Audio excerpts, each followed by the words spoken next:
Today I'd like to tell you a little bit about polymers, what they are, and how they work. Polymers are molecules, big molecules made of smaller repeating structures called monomers. When a polymer is made of only one kind of monomer, it's known as a homopolymer, and when it has several monomers, it's called a copolymer.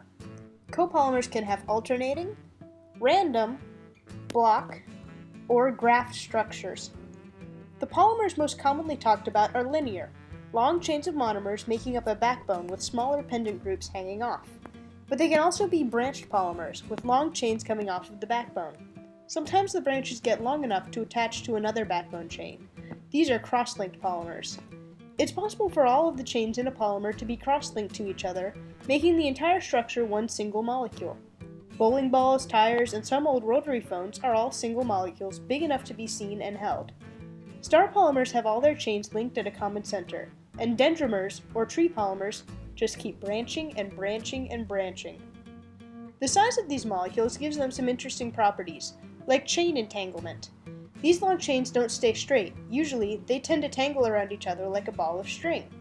When they're heated up, they're a little more flexible, a little more slippery, and can be molded into different shapes. But once they solidify, the snarled structure makes them more rigid and difficult to untangle.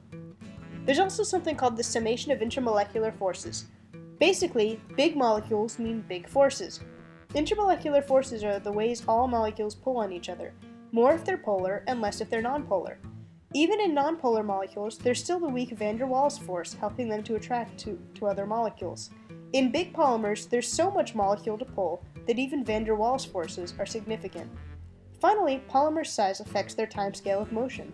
All molecules are constantly in motion, as long as they're above absolute zero, and smaller ones are usually bouncing around pretty quickly.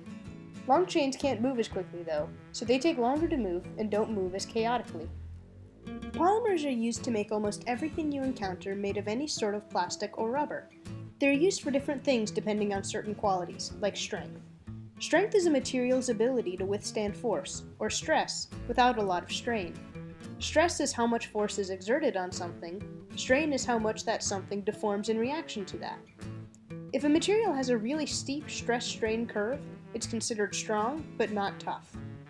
Toughness is a measure of how much energy something can absorb. It's the area underneath a stress-strain curve. A bigger area means a tougher material. These things may deform a lot more under less stress, but they can handle a lot more stress without breaking completely. Elongation is especially important for polymers and is similar to strain. It's how much, percentage-wise, something stretches. To find percent elongation, divide the length of the object after it was stretched by the length of the object before it was stretched, and multiply by 100. A material's ultimate elongation is how far it can stretch before it breaks, and elastic elongation is how far it can stretch and still snap back to its original shape. There are four main types of polymers: rigid plastics, flexible plastics, fibers, and elastomers. Rigid plastics are strong but brittle. They resist deformation but break pretty easily. They include polycarbonate, a clear plastic most commonly used in CDs and DVDs, and polystyrene, a hard, inexpensive polymer used to make many things, but especially in foam form to make styrofoam. Flexible plastics are weaker than rigid plastics, but also tougher. They bend a lot but tend not to break, like polyethylene, a simple, versatile polymer used to make plastic bags, along with almost anything else plastic that you can think of, except dishwasher-safe food containers. Polyethylene melts at around 100 to 125 degrees Celsius, but polypropylene doesn't melt until about 160 degrees Celsius, so it's used for things that have to handle higher temperatures. Fibers can be strong, but not always as tough, except in certain directions. Their chains are all oriented the same way, so under tensile stress, they are very strong and resist deformation. One famous fiber is Kevlar, an aramid used to make body armor. Part of what makes Kevlar such a great fiber is something called its transamide conformation.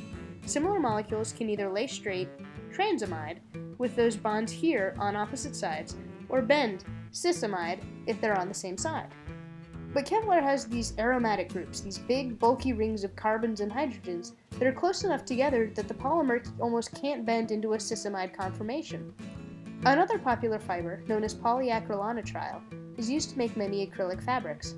It was first spun into usable fiber and sold in 1941 by the DuPont Corporation under the name Orlon. Today, copolymers of polyacrylonitrile are used to make all sorts of acrylic-based clothes. The last main group of polymers are called elastomers because they are elastic or stretchy.